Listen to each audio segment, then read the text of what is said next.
नमस्कार, बहुत बहुत स्वागत है आप सभी का। आप देख रहे हैं न्यूज 18 राजस्थान। आप सबके साथ मैं हूं प्रियंका और बुलेटिन की शुरुआत बड़ी खबर से करते हुए जयपुर से बड़ी खबर है। जयपुर बचाओ संघर्ष समिति की ओर से प्रदर्शन लगातार जारी है। बड़ी चौपड़ पर जोरदार प्रदर्शन किया जा रहा है। 500 से ज्यादा पुलिसकर्मियों का जाब्ता तैनात है।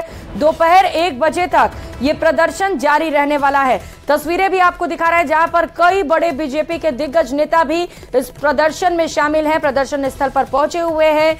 बीजेपी के कई नेता इस प्रदर्शन में शामिल हैं, जिनकी तस्वीरें इस वक्त आप देख पा रहे हैं। कमिश्नरेट के अन्य जिलों के अफसर्स की भी तैनाती की गई है। ड्रोन और अभय कमांड कंट्रोल सेंटर से पैनी निगरानी इस प्रदर्शन पर रखी जा रही है और कहा जा रहा है कि जो लोग वहां पर दिक्कतें पैदा करने की कोशिश कर रहे हैं उन्हें पुलिस की ओर से हिरासत में भी लिया जा रहा है। नहीं सहेंगे तुष्टीकरण, ये बैनर लेकर बड़ी संख्या में लोग इस वक्त सड़कों पर उतरे हुए हैं। बड़ी चौपड़ से ये तस्वीरें आपको दिखा रहे हैं जहां पर जमकर प्रदर्शन किया जा रहा है। तुष्टीकरण की राजनीति के आरोप लगाए जा रहे हैं और इसी को लेकर यह प्रदर्शन लगातार जारी है, जो कि दोपहर 1 बजे तक चलने वाला है।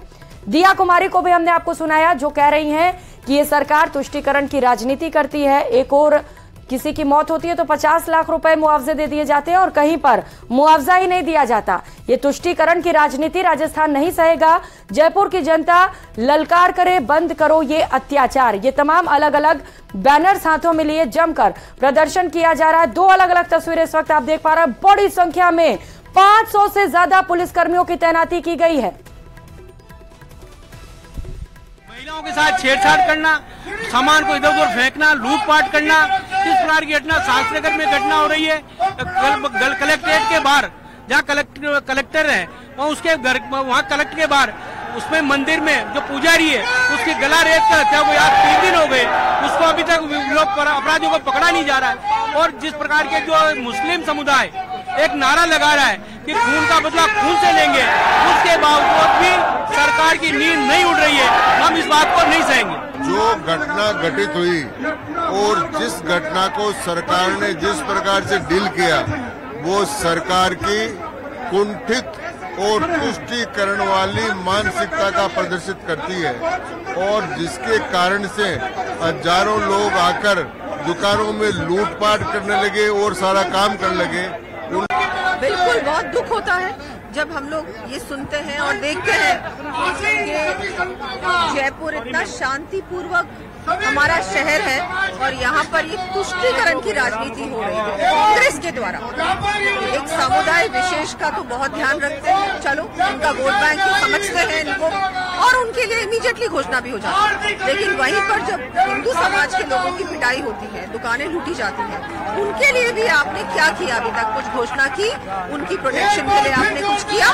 कन्हैया लाल जी उदयपुर में जो घटना हुई कन्हैया लाल जी के साथ, उसके बाद उनके परिवार को सिर्फ 5 लाख रुपए मुआवजा दिया गया, यहाँ पर 50 लाख रुपए दिए गए।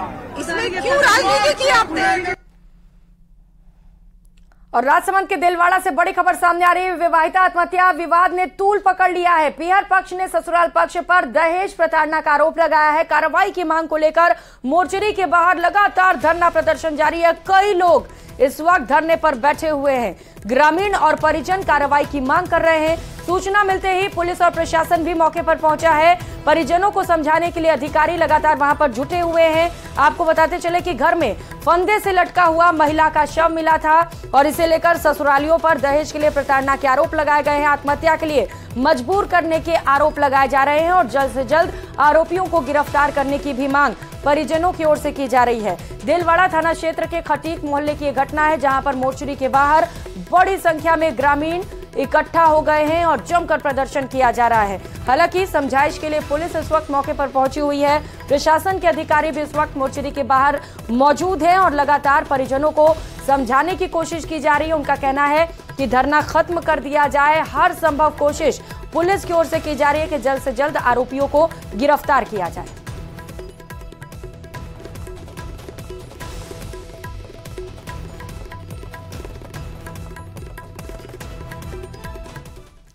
रुक करेंगे एक और बड़ी खबर का। कोटा से बड़ी खबर सामने आ रही है, जहां पर व्यक्ति की पीट पीट कर हत्या कर दी गई। धारदार हथियार से पीट पीट कर शख्स को मौत के घाट उतार दिया गया। एमबीएस अस्पताल में उसका इलाज चल रहा था। अस्पताल में इलाज के दौरान व्यक्ति की मौत हो गई।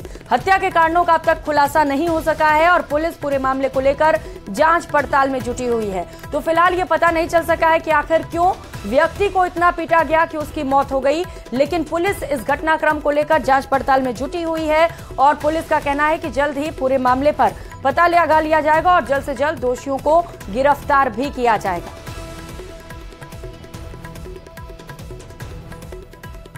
तो कोटा से इस वक्त ये बड़ी खबर आपको बता रहे हैं, जहां पर धारदार हथियार से पीट कर एक शख्स की हत्या कर दी गई।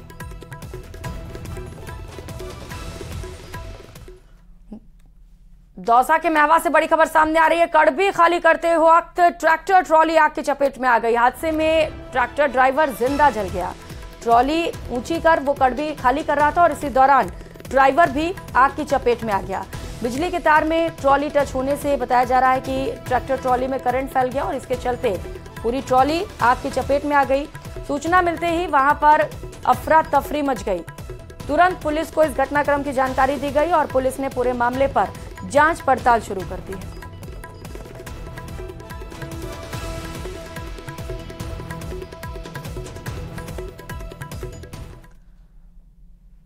और चूरू के सादुलपुर से इस वक्त की बड़ी खबर सामने आ रही है, जहां पर 6 साल के मासूम को तेजाब पिला दिया गया। आपसी रंजिश में मासूम को तेजाब पिलाया गया।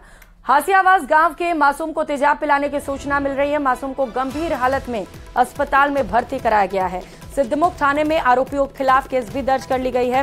विकास पुनिया विक्रम उर्फ मोटिया के खिलाफ एफआईआर दर्ज की गई है। अब परिजनों की ओर से मांग की जा रही है कि जल्द से जल्द आरोपियों को गिरफ्तार कर लिया जाए।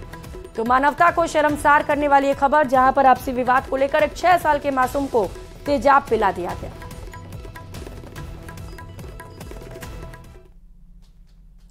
और रुक कर लेते हैं इस वक्त की सबसे बड़ी खबर का। दिल्ली से इस वक्त की सबसे बड़ी खबर सामने आ रही है। लालू यादव, राबड़ी देवी और तेजस्वी को जमानत दे दी गई है।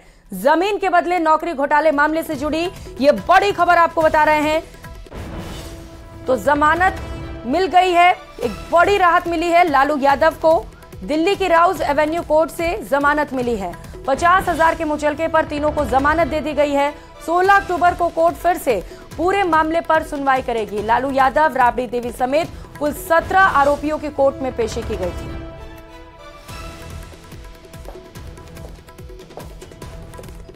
तो लैंड फॉर जॉब मामले से जुड़ी इस वक्त ये बड़ी खबर आपको बता रहे हैं, जिसे लेकर जमानत दे दी गई है। लगातार इस मामले पर कोर्ट की ओर से सुनवाई की जा रही है और जमानत अर्जी दाखिल की गई थी और इसके बाद अब लालू यादव से लेकर राबड़ी देवी और तेजस्वी को भी जमानत मिल गई है।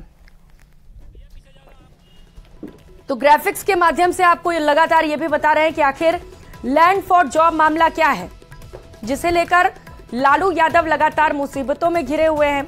और सिर्फ लालू यादव ही नहीं, उनकी पत्नी राबड़ी देवी और तेजस्वी यादव भी इस मामले पर लगातार घिरते हुए नजर आ रहे हैं।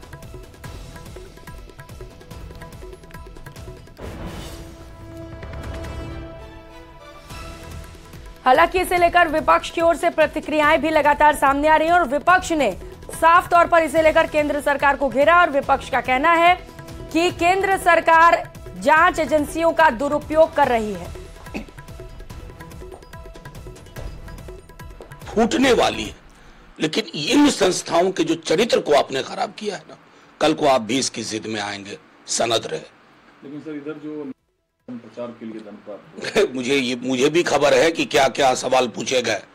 आप लोग मोदी जी की नीतियों का इतना विरोध क्यों करते हैं? मोदी जी की नीतियों का विरोध करने का मतलब समझते हैं? ये भी सवाल पूछे गए।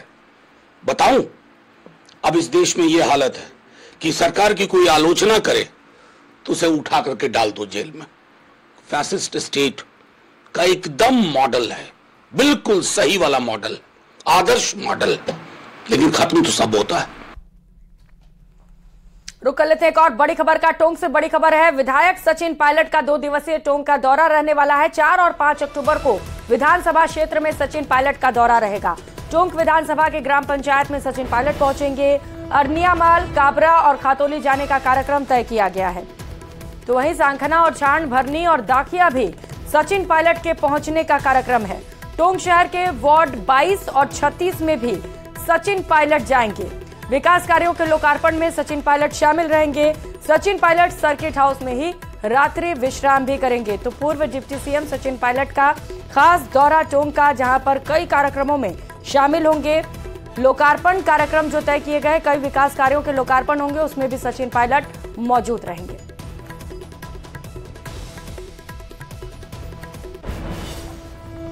रुक करेंगे एक और बड़ी खबर का। टोंक से बड़ी खबर है, मालपुरा टोडा रायसिंह सीट जीतने की तैयारी में इस वक्त कांग्रेस जुट चुकी है। सह प्रभारी अमृता धवन आज मालपुरा पहुंचेंगी। कांग्रेस पदाधिकारियों के साथ रणनीति तैयार की जाएगी। टिकट दावेदारों से 1-to-1 संवाद भी करेंगी अमृता धवन। और 30 साल से कांग्रेस को विधानसभा में जहां पर जीत नहीं मिली है, उन क्षेत्रों में भी कांग्रेस के लिए जीत सुनिश्चित की जाएगी। और यही वजह है कि अमृता धवन टिकट दावेदारों से 1-to-1 संवाद करेंगी। दिक्कतें कहां पर आ जाती हैं, आखिर क्यों यहां पर कांग्रेस नहीं जीत पाती, इन तमाम बातों को लेकर राय मशवरा किया जाएगा। इस बार कांग्रेस कार्यकर्ता भी यहां पर पूरी ताकत लगा रहे, पूरी ताकत से यहां पर सीट लाने की कोशिश कांग्रेस की ओर से की जा रही है। तो मिशन 2023 को लेकर यह दौरा बेहद महत्वपूर्ण, जहां पर 1-to-1 संवाद अमृता धवन की ओर से किया जाएगा, क्योंकि 30 सालों से यहां पर कांग्रेस को जीत नहीं मिली है और यही वजह है कि इस सीट पर खासा फोकस रखा जा रहा है।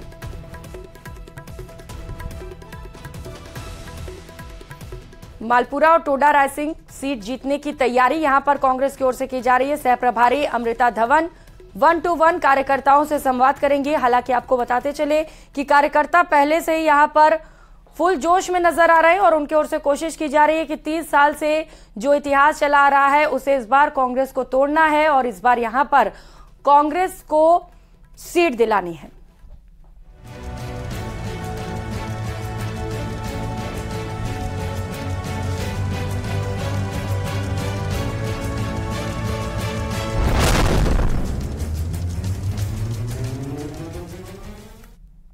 और राजस्थान के एक विधायक इन दिनों काफी सुर्खियों में हैं और विधायक पर चुनावी खुमार सिर चढ़कर बोल रहा है। वो वोट के लिए किसी भी हद तक जाने को तैयार नजर आ रहे हैं। ये दौसा जिले के महुआ विधानसभा क्षेत्र से निर्दलीय विधायक ओम प्रकाश उल्ला है। विधायक ओम प्रकाश उल्ला की 2 दिन में 3 अलग अलग तस्वीरें सामने आ चुकी हैं, जो इन दिनों खूब चर्चाओं में है। 2 अक्टूबर की शाम को जहां विधायक ओम प्रकाश बीच बाजार में टेंट लगाकर लोगों के जूते पॉलिश करते नजर आए, तो वहीं 3 अक्टूबर को महुआ अस्पताल के शौचालय को रगड़ रगड़ कर साफ करते हुए भी दिखाई दिए। तो वहीं 3 अक्टूबर के ही शाम को विधायक ओम प्रकाश उल्ला महवा की सब्जी मंडी में पहुंचे और सब्जी की दुकान भी लगाई। इस दौरान विधायक ओम प्रकाश उल्ला ने सब्जियों की माला पहनी और उसके बाद आम जनता को सब्जियां भी बेची। वैसे तो विधायक ओम प्रकाश उल्ला का कहना है कि कोई भी काम छोटा नहीं होता और लोकतंत्र में मतदाता सबसे बड़ा होता है। इसी बात का एहसास कराने के लिए उन्होंने बूथ पॉलिश की, अस्पताल में शौचालय की सफाई की और सब्जी मंडी में जाकर सब्जियां भी बेच डाली।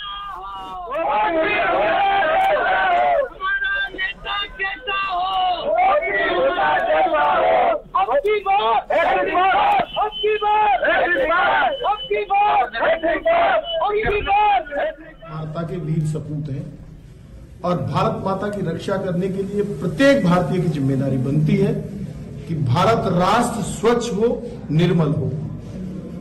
ये महात्मा गांधी जी की जयंती के स्वच्छता के लिए पखवाड़ा पूरा देश मना रहा है, पूरा राज्य मना रहा है।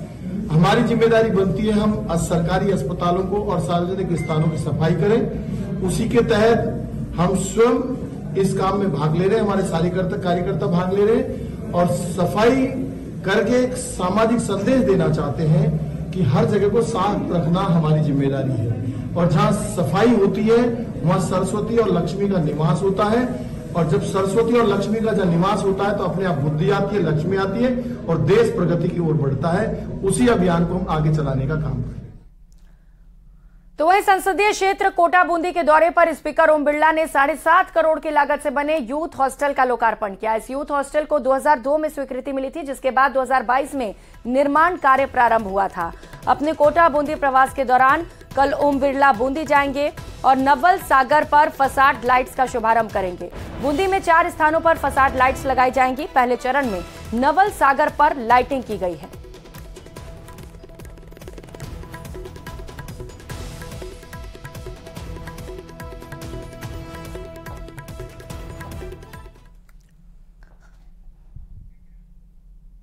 रुक करेंगे अगली खबर का। धौलपुर जिले के बाड़ी विधानसभा सीट से कांग्रेस विधायक गिरिराज मलिंगा ने टिकट को लेकर बड़ा बयान दिया है। मलिंगा ने कहा कि जिन विधायकों ने काम नहीं किया और जिनके खिलाफ जनता है उनके टिकट काटे जाने चाहिए, लेकिन जो काम कर रहे हैं उन्हें जरूर टिकट मिलना चाहिए।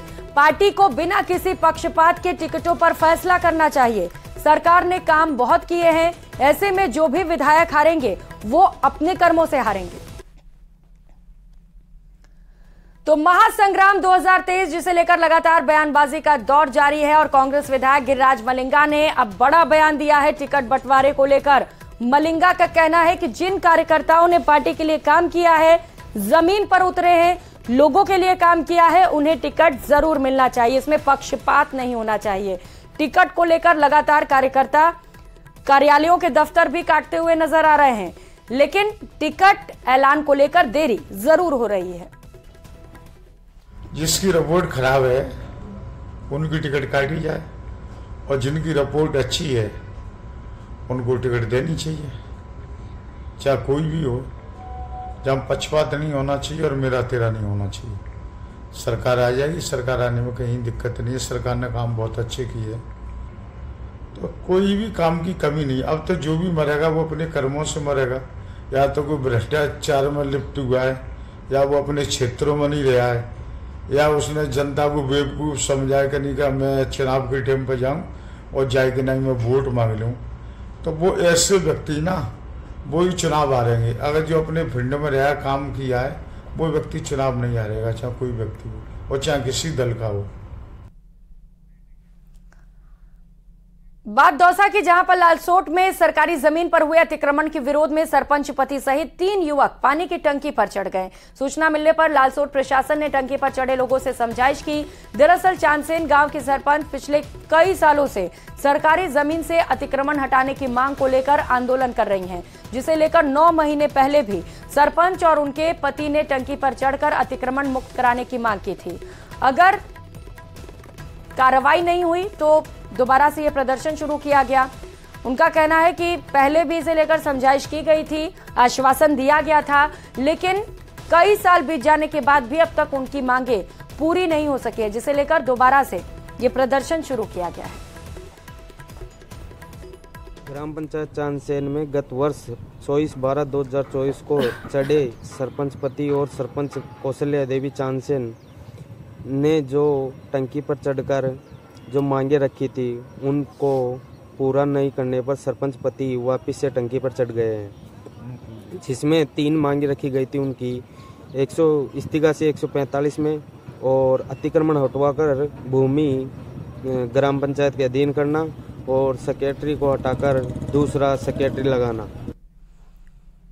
रुक करेंगे, इस बीच मिल रही एक और बड़ी खबर का। धौलपुर से बड़ी खबर सामने आ रही है। नाइजीरियन गिरोह ने एक आईटी प्रोफेशनल युवती से ठगी की वारदात को अंजाम दिया। पहले दोस्ती की, फिर गिफ्ट का झांसा देकर ठगी की। आईटी प्रोफेशनल युवती से 10 लाख की ठगी की गई है। पीड़िता ने एसपी से न्याय की गुहार लगाई है। टीम ने कुछ संदिग्धों को चिन्हित भी किया है। और खबर सिक्किम से है, जहां पर एक बार फिर से प्रकृति ने कहर बरपाया है। बादल फटने से भारी तबाही का मंजर देखने को मिला है। बादल फटने से तीस्ता नदी का जलस्तर बढ़ गया है। बाढ़ से सेना के कई कैंपों को नुकसान पहुंचा है। सिक्किम में सेना के 23 जवान लापता हो गए हैं। सेना के लापता जवानों की तलाश लगातार जारी है। बादल फटने से तीस्ता नदी का जलस्तर बढ़ा है, जिसके बाद की ये 2 तस्वीरें आप अपने टीवी स्क्रीन पर देख पा रहे हैं। दरअसल सिक्किम में बादल फटने से बाढ़ आ गई। बताया जा रहा है कि उत्तरी सिक्किम में लोनक झील के ऊपर अचानक बादल फटने से तीस्ता नदी का जलस्तर बढ़ गया और कई इलाकों में पानी भर गया। इसके चलते कई सैन्य प्रतिष्ठान भी चपेट में आ गए। सेना के 23 से ज्यादा जवान लापता बताए जा रहे हैं। इन जवानों की तलाश के लिए सर्च ऑपरेशन शुरू किया गया है। बताया जा रहा है कि बाढ़ के बाद चुंगथांग बांध से पानी छोड़े जाने की वजह से निचले इलाकों में पानी भर गया। 15 से 20 फीट की ऊंचाई तक जलस्तर अचानक बढ़ गया। इसके चलते सिंगतम के पास बारदांग में खड़े सेना के वाहन डूब गए। इसके अलावा 23 सैन्य जवानों के लापता होने की भी सूचना है।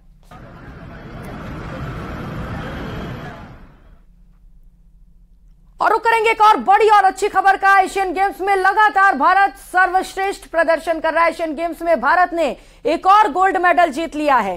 तीरंदाजी में भारत ने गोल्ड मेडल अपने नाम कर लिया। एशियन गेम्स में भारत का ये 16वां गोल्ड मेडल है। तीरंदाजी में ज्योति और ओजस ने गोल्ड मेडल अपने नाम कर लिया। भारत ने आज एक और ब्रॉन्ज मेडल भी जीता है। एशियन गेम्स में भारत को अब तक 71 मेडल हासिल हो चुके हैं। इसे लेकर प्रधानमंत्री नरेंद्र मोदी ने भी ट्वीट की है और गोल्ड मेडल मिलने पर देशवासियों से लेकर खिलाड़ियों को भी बधाई देते हुए उत्साहवर्धन किया है और जमकर उनकी तारीफ की गई है। एथलीटों को पीएम मोदी ने बधाई देते हुए लिखा है कि हम अपनी अब तक की सर्वश्रेष्ठ पदक तालिका का जश्न मना रहे हैं, जो हमारे एथलीटों के अद्वितीय समर्पण, धैर्य और खेल भावना का प्रमाण है। प्रत्येक पदक कड़ी मेहनत और जुनून की जीवन यात्रा को दर्शाता है। तो प्रधानमंत्री ने कहा है कि पूरे देश के लिए ये गर्व का क्षण है। लगातार एक एक कर भारत कई उपलब्धियां हासिल कर रहा है, कई विश्व रिकॉर्ड भी बना रहा है और इन्हीं में से एक है जब एथलीट्स में लगातार भारत की ओर से सर्वश्रेष्ठ प्रदर्शन किया जा रहा है।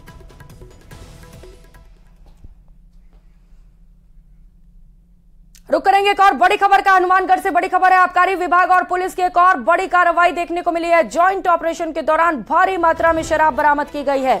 31 लाख रुपए शराब की कीमत बताई जा रही है। मुखबिर से मिली सूचना के आधार पर यह बड़ी कार्रवाई की गई। तो संयुक्त रूप से कार्रवाई को अंजाम दिया गया है। आबकारी विभाग और पुलिस ने मिलकर एक साथ ये कार्रवाई की। सहयोगी राजू रामगढ़िया हमारे साथ जुड़ चुके हैं। राजू, एक बड़ी कार्रवाई, संयुक्त रूप से कार्रवाई को अंजाम दिया गया, सूचना कैसे मिली और अभी क्या अपडेट है? जी बिल्कुल, जिला आबकारी अधिकारी है, उनका ये कहना है कि रात्रि को हमें ये सूचना मिली थी कि जो पंजाब निर्मित शराब है उसका एक ट्रक जो है सुबह यहाँ से पास आउट होगा रतनपुरा जो चेक पोस्ट है संगरिया के पास, और इसको लेकर आबकारी विभाग और संगरिया पुलिस जो है इनकी संयुक्त इन्होंने नाकाबंदी की और इसी दौरान एक ट्रक जो है उधर से आता हुआ दिखाई दिया और जिसमें इन्होंने तलाशी ली। तो तलाशी के दौरान जो है 460 कार्टून जो है वो पंजाब निर्मित शराब के बरामद हुए हैं, जिसकी कीमत करीब 31 बताई जा रही है। इसमें 2 आरोपी हैं, हनुमाना राम और नरसिंगा राव, जिनको मौके से गिरफ्तार किया गया है। और घटना के बाद में जो है अतिरिक्त पुलिस अधीक्षक हनुमानगढ़ से बनवारी लाल मीणा भी मौके पर पहुंचे, उन्होंने भी दोनों से पूछताछ की। फिलहाल जो आबकारी अधिकारी हैं या पुलिस के अधिकारी हैं उनका यही कहना है कि दोनों से पूछताछ की जा रही है और प्रारंभिक जो जानकारी है उसमें यही जानकारी मिली है कि ये शराब जो है सांचौर, जालौर जिले के, अभी सांचौर नया जिला है, सांचौर में ले जाई जा रही थी, मगर पुलिस और आबकारी अधिकारियों का यही कहना है कि फिलहाल इनसे पूछताछ की जा रही है कि शराब आगे सांचौर से गुजरात जानी थी, क्योंकि ज्यादातर शराब यहाँ से गुजरात के लिए तस्करी होती है। शराब कहाँ से लेकर आए थे, कहाँ आगे डिलीवरी देनी थी, इन सब तमाम बातों को लेकर जो है अभी फिलहाल पूछताछ चल रही है। और 31 लाख रुपए की शराब जब्त की गई है। क्या ये पता चल सका है कि इसके पीछे कौन मास्टरमाइंड था? कुछ बड़े नाम भी शामिल हो सकते हैं इसके पीछे? जी बिल्कुल, चूंकि पंजाब या हरियाणा की शराब जो है गुजरात को तस्करी की जाती है और पूरा एक ट्रक ये भरा हुआ है और 31 लाख रुपए की ये शराब है। पुलिस भी यही पता कर रही है कि क्योंकि ये बड़ी तस्करी है तो पीछे जो भेजने वाले हैं बड़े तस्कर कौन है और आगे गुजरात में शराब की डिलीवरी लेने वाले बड़े तस्कर कौन है, इन तमाम बातों को बिल्कुल राजू, पूछताछ के बाद ये खुलासा हो सकेगा कि और कौन कौन लोग इसके पीछे शामिल थे। आप नजर बना रखिएगा। बहुत शुक्रिया आपका तमाम जानकारियों के लिए। इस बुलेटिन में फिलहाल इतना ही। खबरों का सिलसिला लगातार जारी है, आप बने रहिए हमारे साथ। नमस्कार।